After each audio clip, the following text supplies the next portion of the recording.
Let's turn to Ken Thomas, White House reporter for the Associated Press. Ken, good afternoon. Hi, Chef. How are you? I'm very well, thanks. Your take on where we are with this? You know, it's an interesting investigation that we've pursued. I mean, we found more than 80 U.S. officials who had been contacted, who had been spammed by Fancy Bear, and only a handful of them were actually given a heads up from the FBI that they had been targeted in this way, and many of these officials were, in some cases, former ambassadors, in some cases, you know, in law enforcement or national security, and they just said that, you know, we really would have liked to have known long ago that we had possibly been compromised here. What's your take on this, Michael? Whether Michael Flynn, help our viewers understand why it is that no longer cooperating with the president and his team is an indication that something significant has changed.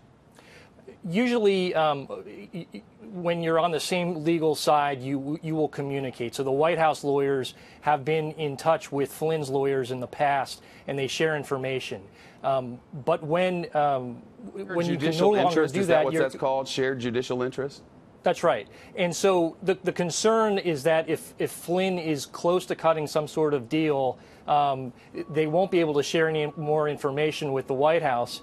And, you know, to just cut to the chase here, I mean, this potentially brings this investigation right into the White House. You know, the past examples that your viewers know about, Paul Manafort, George Papadopoulos, they were involved in the campaign and they were not here in the White House. So if Flynn is going to cut some sort of deal where he might provide some information to Mueller's team about what happened in the White House, it could be much more damaging to the officials here. Because you don't cut a deal if you're a prosecutor with someone unless, A, that someone can provide to you information about someone higher than you in the food chain, and whether whatever that information is, you believe is significant enough to where you would grant some level, not of immunity, but special treatment of some kind. Is that right?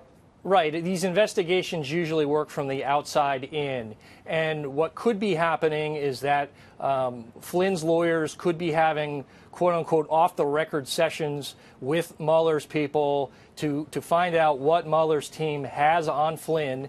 And then Flynn, in return, could do what's called a proffer, where they would say, this is the information that we could offer you that might implicate others. One more matter before we go to this video of the president.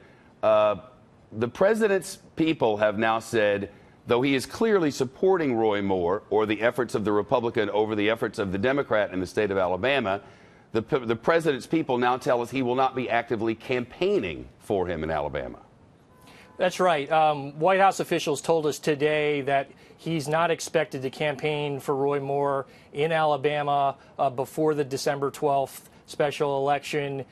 I think this is a safe space for the president. He can express his views on Twitter, perhaps in quick back and forth with reporters, but he doesn't run the risk of going back to Alabama, campaigning for him, and being burned. And if he does go down there and campaign in person, if Moore wins, he's then campaigned for somebody who, in all likelihood, could be prevented from being seated by members of the Republican Party. If he goes down there and campaigns for him and Moore loses, then it will be a second time that in a matter of, say, 6 months that this president has gone down to campaign for somebody in Alabama and has lost.